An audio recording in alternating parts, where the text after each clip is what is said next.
इस वक्त राज्यसभा में संविधान पर गृह मंत्री अमित शाह बयान दे रहे हैं, सीधे चलते हैं। एक ही समय एक ही दिन दो परिणाम घोषित। एक महाराष्ट्र में सुपड़ा साफ हो गया, जो जनादेश के साथ द्रोह किया था इसका दंड महाराष्ट्र की जनता ने दिया और दूरबीन लेकर दिखाई नहीं पड़ते, और उसी दिन वो झारखंड में जीते।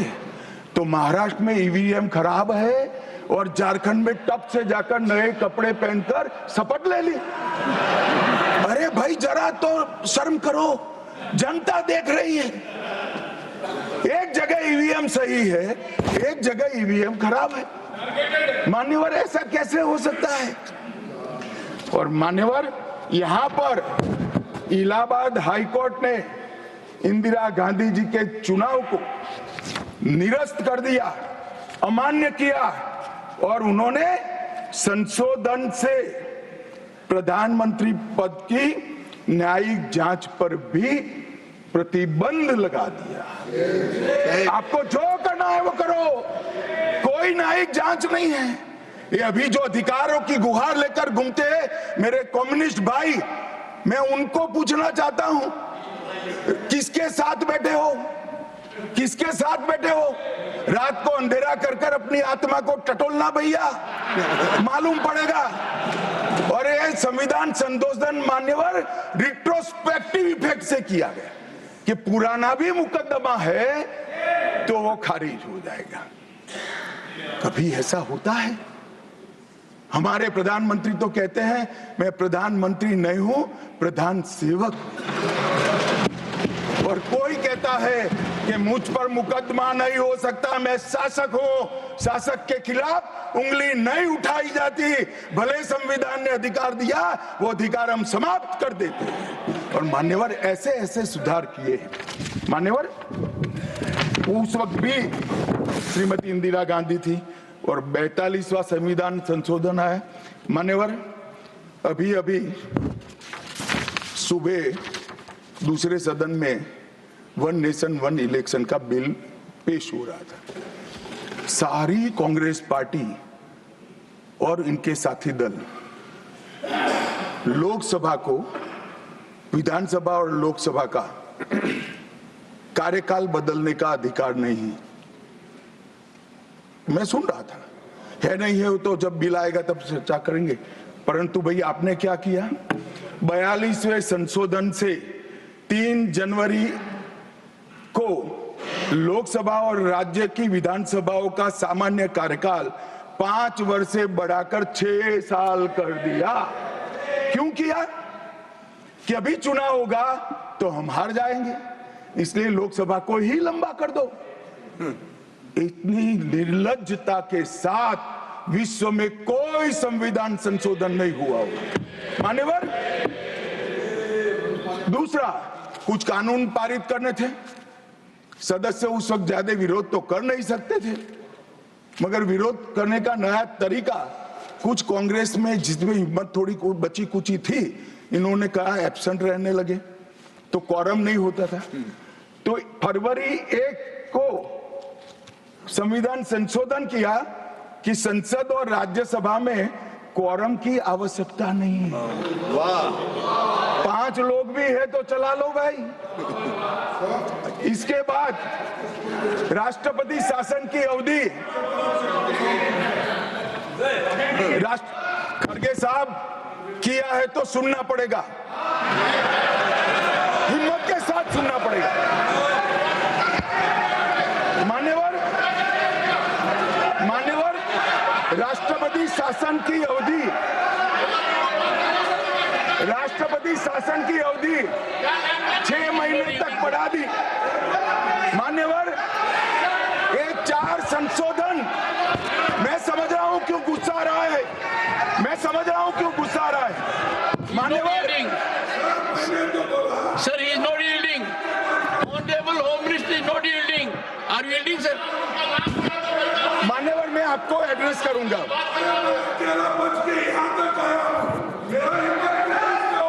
तुम तो कायर हो, तुम मान्यवर, तुम लड़ाकू हो। Okay. Only what the Honorable Home Minister will go on report. What the Honorable Home Minister said. खड़गे जी, मैं आप आपका बहुत सम्मान करता हूँ। आपकी हाजिरी वहां दर्ज कर दी गई है। कृपया बैठे, मुझे बोलने दीजिए। तो ये थी राज्यसभा में संविधान पर जो डिबेट हो रही है उस पर गृह मंत्री का जवाब, आप कह सकते हैं, विपक्ष को। और एक देश एक चुनाव के लिए 129वां संविधान संशोधन बिल आज संसद में पेश हुआ और संयुक्त संसदीय समिति जेपीसी में भेजा भी गया। इससे पहले बिल को पेश करने को लेकर वोटिंग हुई। कानून मंत्री अर्जुन राम मेघवाल ने जब बिल पेश करने का मोशन रखा तो विपक्षी सदस्यों ने इसे संविधान के बुनियादी ढांचे और संघीय ढांचे के खिलाफ बताते हुए इसका विरोध किया। बाद में नई संसद में पहली बार इलेक्ट्रॉनिक वोटिंग के जरिए मत विभाजन किया गया। बिल पेश करने के पक्ष में 269 और विरोध में 198 वोट पड़े।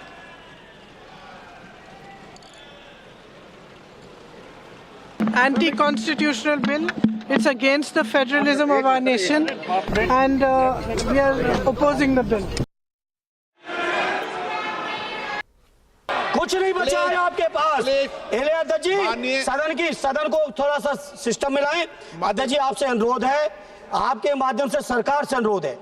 जनता ने बड़ी उम्मीदों के साथ हम सबको भेजा है और हम सब लोगों की जिम्मेदारी है ये संविधान विरोधी, संघीय ढांचे विरोधी, बेसिक स्ट्रक्चर विरोधी कई केसों की चर्चा की मनीष तिवारी जी ने, मैं उनके साथ जोड़ते हुए माननीय सर्वोच्च न्यायालय की भावनाओं के विरोधी, गरीब विरोधी, दलित विरोधी, पिछड़ा विरोधी, मुसलमान विरोधी इस नीयत को वापस लो। ये अध्यक्ष जी आपके माध्यम से मेरी आपसे प्रार्थना है। बहुत बहुत धन्यवाद।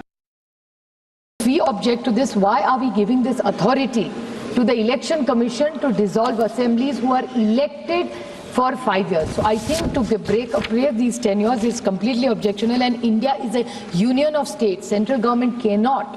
Cooperative federalism is something which we are so proud of. So I request the Honorable the Government of India either to withdraw the bill or send it to a joint parliamentary committee so we have a detailed discussion, and we'll be happy to support as long as it comes to a joint parliamentary committee.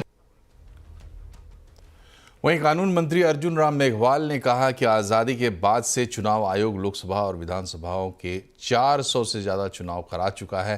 नए bill से प्रशासनिक क्षमता बढ़ेगी, चुनाव संबंधी खर्च में कमी आएगी। केंद्र और राज्यों के बीच केंद्र द्वारा बनाए गए किसी कानून के द्वारा नहीं बल्कि संविधान द्वारा ही बंटी होती है। क्या union list, state list, concurrent list, हम किसी सूची में कोई संशोधन नहीं कर रहे हैं साहब। कैसे संघवाद पे चोट कर रहे हैं? हम नहीं कोई चोट कर रहे हैं। 1983 से चुनाव आयोग ने अपनी वार्षिक रिपोर्ट में लोकसभा और विधानसभाओं के चुनाव एक साथ कराने का विचार किया। 41 साल से पेंडिंग है ये। अलग अलग कमेटियों ने भी क्या, स्टैंडिंग कमेटी ने भी क्या, फिर HLC गठित हुई और ये कह रहे दलों से बात नहीं हुई। और क्या क्या खास बातें हैं इस बिल में और जेपीसी में जाने के बाद प्रक्रिया क्या होगी, बता रहे हैं लक्ष्मण रॉय। जी, दरअसल जो ये बिल है, इस बिल को अभी जेपीसी में भेजने का फैसला लिया गया है। अब यहाँ पे दोनों सदनों में जो भी सदस्य हैं अलग अलग दलों के, उन दलों से राय मांगी जाएगी, उनसे सुझाव मांगे जाएंगे कि आप बताइए ज्वाइंट पार्लियामेंट्री कमेटी में आप अपने दल से किसको नामित करना चाहते हैं, मनोनीत करना चाहते हैं। उनके सुझाव आने के बाद फिर जेपीसी का गठन होगा। उस जेपीसी में लोकसभा के भी सदस्य होंगे, राज्यसभा के भी सदस्य होंगे।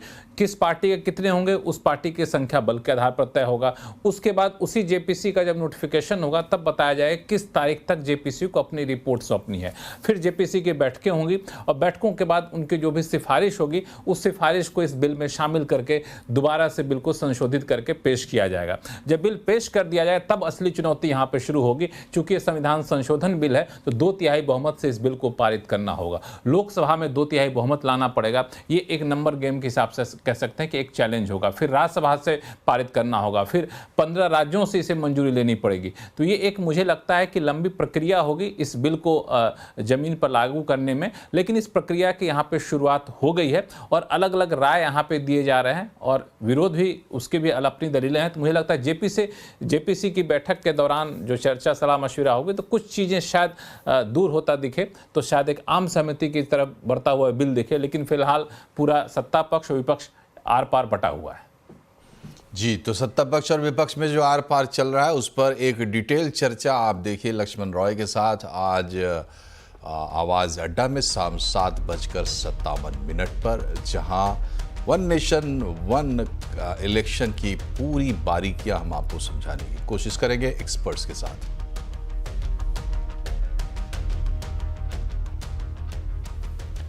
इधर कांग्रेस सांसद प्रियंका गांधी आज एक नए बैग के साथ संसद भवन पहुंची। उनके बैग पर बांग्लादेश को लेकर संदेश लिखा था। मैसेज में लिखा था कि बांग्लादेश के हिंदुओं और ईसाइयों के साथ खड़े हों। इससे पहले कल प्रियंका गांधी जो हैंड बैग लेकर संसद पहुंची थी, उस बैग पर फिलिस्तीन लिखा था। प्रियंका गांधी की बैग पॉलिटिक्स पर यूपी के सीएम योगी आदित्यनाथ ने निशाना साधा। आज यूपी विधानसभा में प्रियंका की बैग पॉलिटिक्स पर योगी आदित्य ने क्या कहा, वो आपको दिखाते हैं। कल कांग्रेस की एक नेत्री संसद में फिलिस्तीन का बैग लेकर घूम रही थी और हम यूपी के नौजवानों को इजराइल भेज रहे हैं। वहां पर यूपी के अब तक लगभग 5,600 से अधिक नौजवान इजराइल गए हैं निर्माण कार्य करने के लिए, और हर नौजवान रहने का फ्री, खाने का फ्री और 1.5 लाख रुपए उसको वहां पे अतिरिक्त तो मिल रहे हैं और पूरी सुरक्षा की गारंटी भी है। जो अत्याचार हो रहा है माइनॉरिटीज पे, जो बांग्लादेश के हिंदू हैं, बांग्लादेश के ईसाई हैं, उसके बारे में कुछ करें, बात करें बांग्लादेश की सरकार के साथ, अत्याचार बंद कराएं। इधर सावरकर को लेकर भी सियासत और तेज होती जा रही है। आज शिवसेना यूबीटी के अध्यक्ष उद्धव ठाकरे ने कहा कि सावरकर और नेहरू को लेकर सियासत बंद होनी चाहिए। उन्होंने बीजेपी और कांग्रेस दोनों को नसीहत दी। उन्होंने कांग्रेस को सावरकर पर सियासत बंद करने को कहा तो बीजेपी से भी कहा कि वो नेहरू का राग छोड़े। उन्होंने बीजेपी से सवाल भी पूछा कि आखिर सावरकर को बीजेपी भारत रत्न क्यों नहीं दे रही है। अगदी मोदींनी सुद्धा नेहरूंचं रडगाणं आता बंद करावं आणि काँग्रेसने आता सावरकरांच्या नावाने बोलणं बंद करावं, कारण दोघंही आपापल्या जागी होते। आपण काय करणार आहोत हे लोकांना आता दाखवावं। आणि मुळामध्ये सावरकरांना भारतीय जनता पक्षाने एकदा भारतरत्न द्यायला काय हरकत आहे? का देत नाहीये? द्या ना त्यांना भारतरत्न। मागे जेव्हा फडणवीस मुख्यमंत्री होते तेव्हा 2दा का 3दा पत्र दिले, त्या पत्राचं काय केराच्या टोपलीत गेली ती? मोदीच होते ना पंतप्रधान। अगदी तारखांसकट ती पत्र कधी गेलेत हे माझ्याकडे आहे। त्याच्यामुळे जर महाराष्ट्राच्या मुख्यमंत्र्यांनी तत्कालीन म्हणजे आत्ताचे तेच आहेत, पण त्यावेळेला केलेली विनंती अद्याप भारतीय जनता पक्षाचे वरिष्ठ नेते मानत नसतील तर त्यांना सावरकरांबद्दल बोलण्याचा अधिकार नाही। और अब बात करते हैं आज के बाजार की। तो आज मंगलवार का दिन, कारोबारी हफ्ते का दूसरा दिन, और बाजार में मुनाफा वसूली देखने को मिली। 1% से ज़्यादा की गिरावट देखने को मिली। सेंसेक्स 1064 पॉइंट गिरा, 332 पॉइंट फिसल कर निफ्टी बंद हुआ। आज के बाजार में मिड कैप स्मॉल कैप शेयरों में भी दबाव देखने को मिला। डिटेल लेते हैं कंचन नौटियाल से। कंचन, बताइए आज तो गिरावट का दिन रहा, किन सेक्टर्स में सबसे ज़्यादा गिरावट रही? तो आज जैसे कि इस तरीके का हमने बाजार का मूवमेंट देखा है, डेफिनेटली एक अच्छा मूवमेंट तो नहीं रहा है। अगर निफ्टी की गेनिंग साइड की बात करी जाए तो केवल एक ही शेयर था जो हरे निशान पे बंद है, लेकिन लूजिंग पॉकेट अब देख लेते हैं कि लूजिंग गिरने वाले शेयर्स कौन से थे। श्रीराम फाइनेंस में 5% का डाउनसाइड, ग्रासिम में 3.25%, हीरो मोटोकॉर्प 3% और साथ ही साथ भारती एयरटेल में भी 3% का एक डाउनसाइड मोमेंटम रजिस्टर किया गया है। मिड कैप की गेनिंग साइड की बात करी जाए तो मैज़गॉन डॉक में हमें 6.25%, सूजलॉन में 5%, ओबरॉय में भी 3% और हेल्थ केयर में करीबन 2% का अपसाइड मोमेंटम देखने को मिला है। लूजिंग पॉकेट में कमिंस में 4.25%, एल&टी फाइनेंस 4%, ऑयल इंडिया में भी करीब 4% और बंधन बैंक में भी करीबन 4% की गिरावट देखी गई है। अब देखते हैं कि मेटल्स में कौन से गिरने वाले शेयर रहे हैं। जेएसपीएल में 3.25%, जेएसडब्ल्यू स्टील में 3.25%, हिंडाल्को 2.25% और साथ ही साथ एनएमडीसी में हमें 2.5% का एक डाउनसाइड मोमेंटम देखने को मिला है। जनवरी अंत तक बाजार में उतार चढ़ाव संभव है, ये कहना है एडलवाइस एएमसी के सीआईओ इक्विटीज त्रिदीप भट्टाचार्य का।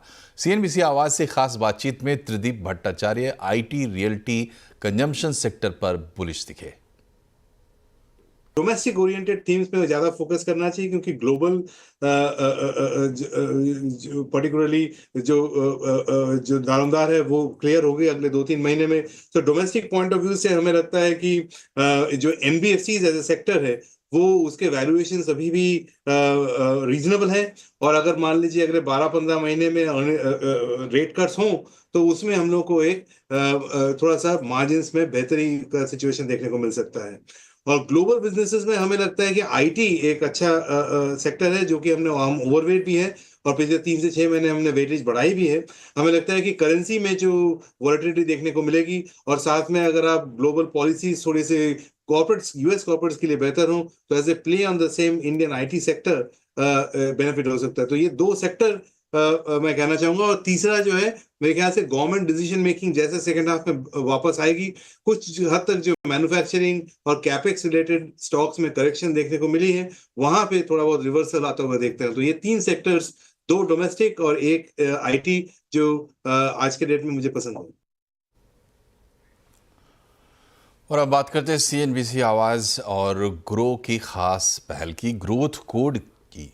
ये पहल आपको मार्केट को नेविगेट करने और उसके इंसाइट्स और स्ट्रैटेजीज़ को बेहतर समझाने के लिए ख़ास तौर से डिज़ाइन की गई है। इससे आपको सही फैसले लेने में मदद मिलेगी। आज हम आपको मार्केट के डायनेमिक्स समझाएंगे, जैसे कि थीटा डिके।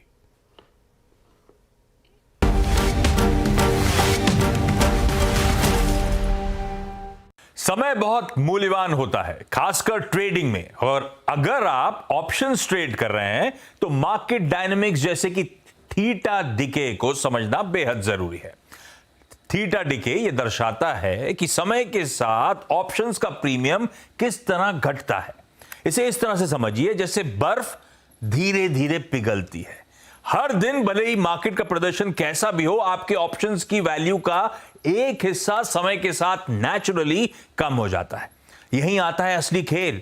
अगर स्टॉक की कीमत स्थिर रहती है तब भी आपके ऑप्शंस की वैल्यू घट सकती है। यही है थीटा का असर, जो ट्रेडिंग में आपके रिटर्न्स के खिलाफ काम करता है। कामयाब ट्रेडर्स इस गतिशीलता को समझते हैं और टाइम डिके को ध्यान में रखकर सही रणनीति चुनते हैं। थीटा का फायदा उठाने के लिए स्प्रेड्स या ऑप्शन बेचने जैसी रणनीतियां अपनाकर आप टाइम डिके को अपने पक्ष में कर सकते हैं।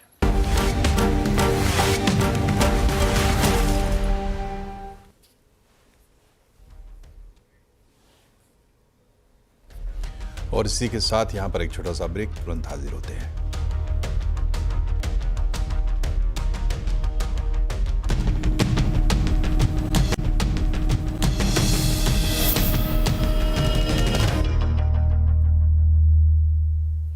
ब्रेक के बाद एक बार फिर से आपका स्वागत है। राजधानी दिल्ली और एनसीआर में प्रदूषण का स्तर फिर से बढ़ गया है। दिल्ली का औसत AQI 426 दर्ज किया गया है। कई जगहों पर AQI 500 के करीब फिर से पहुंच गया है। इसलिए दिल्ली एनसीआर में दोबारा ग्रैब 4 लागू कर दिया गया है। संवाददाता रोहन सिंह बता रहे हैं प्रदूषण की डिटेल्स।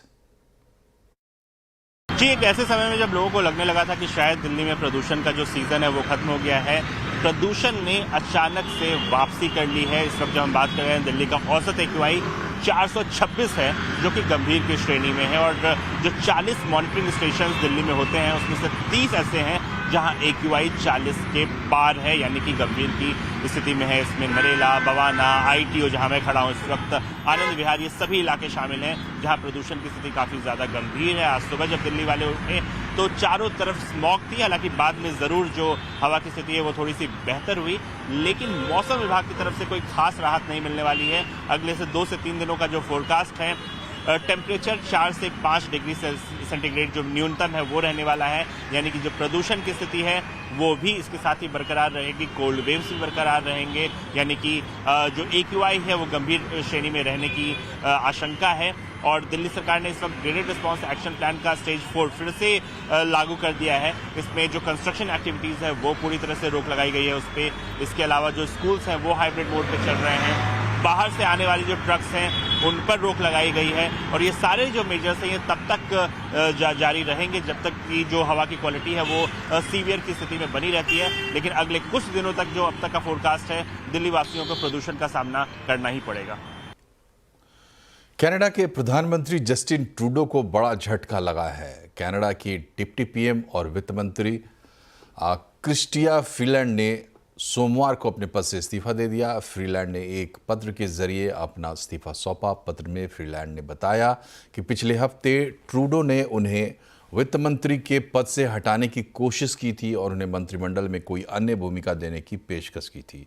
ऐसे में मंत्रिमंडल छोड़ना ही एकमात्र ईमानदार और व्यवहारिक रास्ता है। ये फैसला ऐसे समय पर उठाया गया है जब 62 बिलियन कनाडाई डॉलर के घाटे से जूझ रहा है। फ्रीलैंड के इस्तीफे के बाद ट्रूडो ने अपने कैबिनेट सहयोगी डोमिनिक लेब्लांक को नए वित्त मंत्री के तौर पर शपथ दिलवाई, लेकिन इसके बावजूद ट्रूडो की मुसीबतें बढ़ती जा रही हैं। सांसद और सहयोगी दल उनसे लगातार इस्तीफे की मांग कर रहे हैं। भारत और ऑस्ट्रेलिया के बीच ब्रिस्बेन में चल रहे तीसरे टेस्ट मैच में भारत ने फॉलो ऑन बचा लिया है। ऑस्ट्रेलिया के 445 रनों के जवाब में भारतीय टीम ने पहली पारी में 9 विकेट के नुकसान पर 252 रन बनाए हैं। चौथे दिन के खेल की समाप्ति पर आकाशदीप 27 रन और जसप्रीत बुमराह 10 रन बनाकर क्रीज पर डटे हुए हैं। फॉलो ऑन बचाने में रविंद्र जडेजा ने सबसे अधिक 77 रनों की जुझारू पारी खेली। जडेजा के आउट होने के बाद भी भारत को फॉलो ऑन बचाने के लिए 33 रन बाकी थे, जबकि 9 विकेट गिर चुके थे। लेकिन इसके बाद बुमराह और आकाशदीप ने डटकर बैटिंग की और टीम इंडिया को फॉलो ऑन से बचा लिया। और भारत का नाम रोशन करके शतरंज के करिश्माई खिलाड़ी गुकेश वापस वतन लौट आए हैं। इतिहास में सबसे कम उम्र के विश्व चैंपियन गुकेश का चेन्नई एयरपोर्ट पर जोरदार स्वागत किया गया। शतरंज के बाद शहंशाह के स्वागत के लिए हजारों लोग पहुंचे। 18 साल के गुकेश ने पिछले सप्ताह सिंगापुर में चीन के डिंग लीरेन को 7.5, 6.5 से हराकर सबसे कम उम्र के विश्व चैंपियन बनने का गौरव हासिल किया था। गुकेश विश्वनाथन आनंद के बाद विश्व खिताब जीतने वाले दूसरे भारतीय हैं।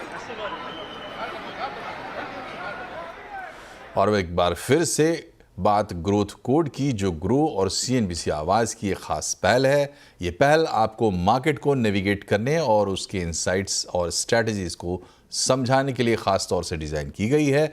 इससे आपको सही फैसले लेने में मदद मिल सके। आज हम आपको समझाएंगे ओवरनाइट रिस्क से कैसे बचा जाए।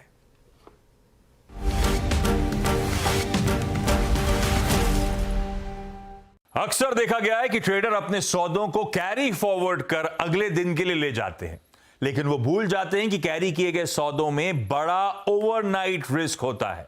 रात में हुई घटनाओं का अगले दिन बाजार में बड़ा असर दिख सकता है। अगले दिन बड़ा गैप अप या गैप डाउन हो सकता है। इसलिए ट्रेडर्स को ओवरनाइट रिस्क को मैनेज करना आना चाहिए ताकि वो चैन की नींद सो सकें। अब सवाल उठता है वो क्या करें। सबसे पहले एक ट्रेडर को ऑप्शन ट्रेड स्प्रेड के जरिए ट्रेडिंग करना चाहिए। स्प्रेड आपको बड़े नुकसान से बचा सकता है। ऑप्शन में खरीदने और बेचने दोनों के सौदे रखना चाहिए। पोजीशन कम रखकर भी रिस्क थोड़ा मैनेज किया जा सकता है। ये छोटी छोटी बातें अगर आप ध्यान में रखते हैं तो बड़े नुकसान से बच सकते हैं।